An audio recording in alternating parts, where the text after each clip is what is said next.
Tuning is both an amazing blessing for us because we're an a cappella group, so we can tune perfectly, but it's also a big challenge because there's no reference point except for that first pitch. And when you're doing really crazy classical music, sometimes there's no tonal center and you're just going all over the place, very jazzy harmonies. That can be tricky. But we've been learning a lot and going into the theory and practicing together, of course, and it's getting really tight. The E.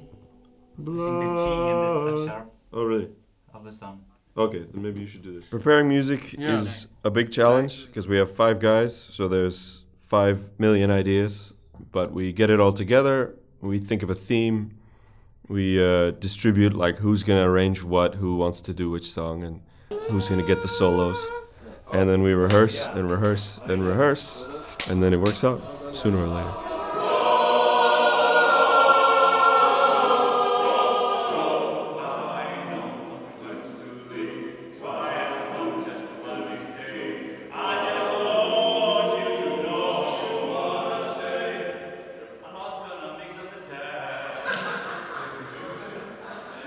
I didn't expect it to be so difficult.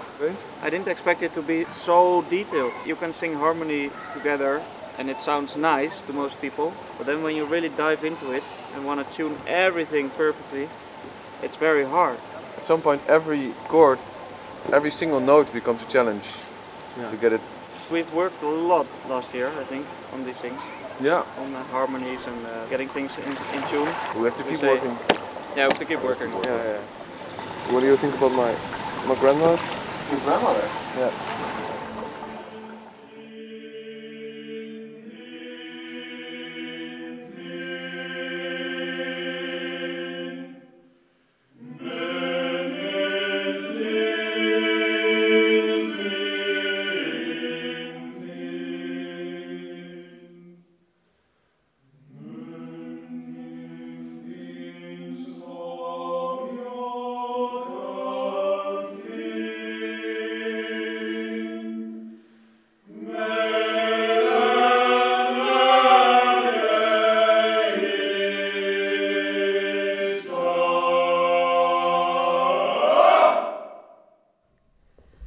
For our shows, we try to make a storyline.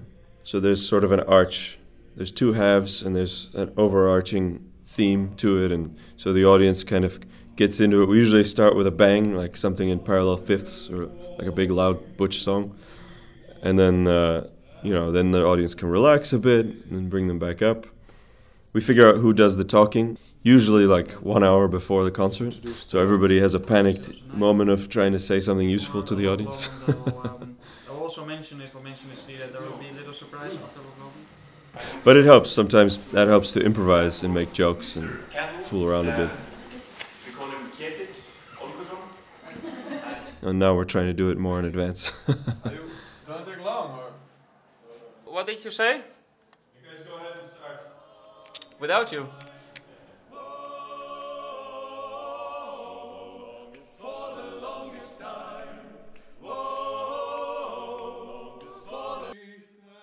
Yeah, we like to mix styles. We like to have the whole range, because it's really fun for us. It never gets boring, and a nice side effect is that the audience loves it. They dig it, and then we get to show off a little. And 1 minute we're doing Strauss, 1 minute we're doing that, and another minute we're doing another thing. And the audiences love the shows. They leave really content, with this feeling of just happiness, I think. And often I see a feeling of surprise in a way, because I think many of them have not experienced real hardcore vocal music up close like this. And so it can be a real pleasant surprise of how big of a sound it can be and how small and what a variety of colors they can experience.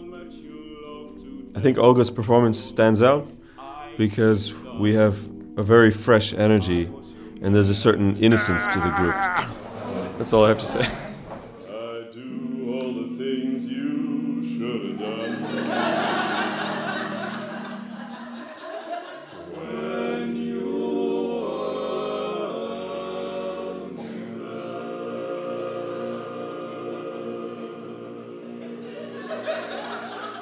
Olga is lively, and we really include the audience. We connect with them, and we take them through all the emotions, and we laugh. We laugh at ourselves, and they laughed and they cried, and I think the audience connects to that. You should expect to leave happy. If you're unhappy, you come to our concert.